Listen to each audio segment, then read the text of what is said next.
어느 여교사와 학생의 간증.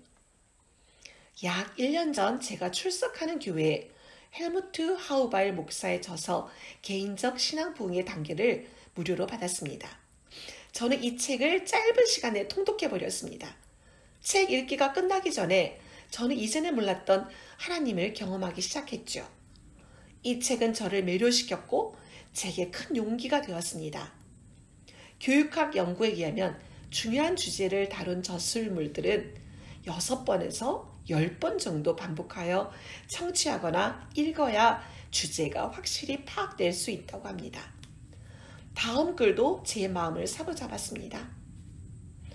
한 번만 실험해 보세요. 그 결과가 당신을 놀라게 할 것입니다. 제게 그 경험이 필요했습니다. 그래서 3번째 통독을 마치고 나서 이 책이 저를 사로잡고 말았습니다. 구속주를 향한 저의 사랑이 부풀어 올랐습니다. 이것은 제가 평생을 기다리며 원했던 경험입니다. 2개월 만에 6번 통독했는데 그 결과는 사뭇 놀랄만합니다. 혹 예수께서 우리에게 가까이 오신다면 우리가 그의 순결하고 친절하고 사랑스러운 눈을 바라볼 터인데 저는 그것이 어떤 느낌일지 이제는 알 것 같습니다. 저는 더 이상 우리 구주 안에 있는 즐거움을 떠나서는 못 살 것 같습니다. 아침에는 눈 뜨자마자 하나님과 다시 교제를 경험하는 아침 헌신 시간이 기다려집니다. 낮 동안은 묵묵히 기도하면서 성령께서 제 생각을 주관하시고 대화 중에, 저의 태도에서 수업 중에 저를 도와주시기를 간구합니다. 아이들이 말 안 듣고 짓궂게 굴어도 하나님께서 제게 힘과 지혜를 주시고 잘 대응하게 하십니다. 요즘 제 근무 시간은 창조주의 임재로 가득합니다. 하나님께서 저의 일상생활을 참으로 도와주십니다. 저는 아침에 기도하고 낮에도 틈나는 대로 성령의 충만을 위해 기도드립니다. 이제 하늘은 제게 아주 가까이 느껴집니다. 저는 하늘을 미리 맛보고 살고 있습니다. 이 책을 읽는 동안 제 마음에 한 가지 떠올랐습니다. 제가 가르치는 학생들도 같은 경험을 하면 좋겠다는 생각이었습니다.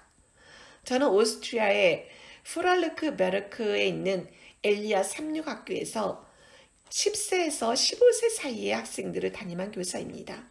기회가 주어지기를 기도하고 있는데 얼마 안 돼요. 아이들의 마음을 움직이시는 성령의 놀라운 역사를 경험했습니다. 다음은 그런 경험에 대한 이야기입니다. 13세 악동과 성령. 다음 이야기는 제가 개인적 신앙 부흥의 단계를 읽기 1년 전 저희 학교에 전학한 어떤 남학생의 연고로 벌어진 일에 대한 것입니다. 그 학생이 전학 온 지 며칠이 되지 않아서 늘 평온한 오아시스 같던 학교 분위기가 온통 돗대기 시장이 되어버렸습니다. 그 당시 이 학생이 13살이었는데 그는 학생 중에 제일 등치도 크고 따라서 기운도 세었습니다. 지난 몇 학기 동안 쌓아온 학업과 좋은 결실이 하루아침에 사라지는 것 같았죠. 다음은 본인의 간증입니다. 저는 이 학교에 처음 왔을 때 제 앞에 어떤 일이 벌어질 것인지에 대해 조금도 짐작 못했습니다. 등교 둘째 날인데 저는 그만 분을 참지 못하고 같은 반 학생 하나와 싸움을 벌였습니다. 저보다 훨씬 힘이 약한 그 아이를 제가 두들겨주고 호되게 꾸짖었습니다. 다시 그를 보기도 싫었죠. 늘 그랬듯이 저는 사후에 잘못을 뉘우치고 사과했지요. 그 사건이 있는 다음 교장 선생님과 면담도 했습니다. 그리고 몇 달 지나는 동안에 제 안에 변화가 시작되기 시작했죠.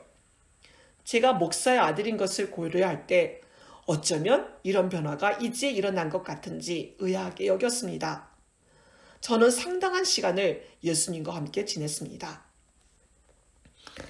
저는 그를 특별 관심 대상으로 삼았어요. 그는 적어도 문제가 자신에게 있음을 인정했고 문제가 터질 때마다 자숙을 다짐했습니다. 하지만 자신의 의지에 기초를 둔 그의 노력은 오래 지탱될 수 없었습니다. 처음에는 하루가 멀다고 소동이 벌어졌지만 그래도 사태는 차츰 호전되었습니다. 6개월이 지났을 때 그는 선생님, 하나님이 친숙하게 느껴집니다. 라고 말하면서 아마 제 기도의 응답인 것 같습니다. 라고 말했습니다. 그는 아침마다 영적 기도를 드리기 위해 기도하기를 그치지 않았다고 합니다. 그의 감정 격발과 다투는 건수가 눈에 띄게 줄어들기 시작했습니다. 그가 전학 온 지 11개월이 지나자 사태가 눈에 띄게 호전되었습니다. 하지만 그가 쉽게 화내는 성미, 욕하는 버릇, 주먹을 휘두르는 버릇은 좀처럼 없어지지 않았죠. 그럴 수밖에 없는 것이 그는 여전히 자신의 의지와 지식에 의존하고 있었거든요. 승리와 패배가 반복되었습니다. 우리의 중보 기도에 성과가 있었던 것이 사실입니다. 그러나 그의 마음 상태는 여전히 잘못되어 있었고 변화시키는 성령님의 능력은 여전히 부족했습니다. 우리도 다를 바 없습니다. 자신에게 문제가 있음을 인정하고 자숙하고 냉정을 유지하려고 애쓰는 등 노력을 기울여보지만 다음 순간 또 넘어지는 것이 우리의 현실입니다. 이런 인간적 노력들은 별 가치가 없습니다. 제가 능력의 한계를 느끼고 있던 무렵 때마침 개인적 신앙 부흥의 단계 이 책자가 제 수중에 들어온 것입니다. 책을 읽으면서 무엇이 잘못되었는지 깨달았지요. 그건 성령의 권능의 결핍이었습니다. 우리가 성령을 구하지 않는 것이 문제였습니다. 그때 저는 이 책으로 인해 한창 은혜를 받고 있는 중이라 용기를 내어 그에게 얘야, 혹시 성령을 받기 위해 기도드린 적이 있니? 라고 질문했더니 그런 적이 없습니다. 라고 답했어요. 그래서 흥미를 불러일으킬 목적으로 그에게 이 책을 소개했습니다. 물론 그에게 덥석 책을 안긴 게 아니에요. 본인이 원하기 전에 책을 줄 계획이 없습니다. 그런데 곧 그 학생이 책을 달라고 하더군요. 다시 그 학생의 이야기입니다. 2012년 11월 제 담임 선생님께서 제게 개인적 신앙 부흥의 단계라는 책을 주셨기에 열심히 책을 읽기 시작했습니다. 그 당시만 해도 저는 성령의 사역에 대해 별로 아는 것이 없었습니다. 그가 책을 읽기 시작한 첫날에 이미 2장까지 읽고 나서 저보고 도합 몇 차례까지 읽었냐고 묻더군요. 그는 즉시 처음으로 돌아가서 다시 읽기 시작했어요.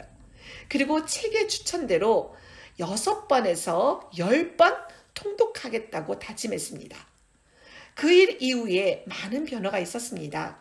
2012년 12월부터는 주먹 다짐이나 말다툼이 전혀 일어나지 않았어요.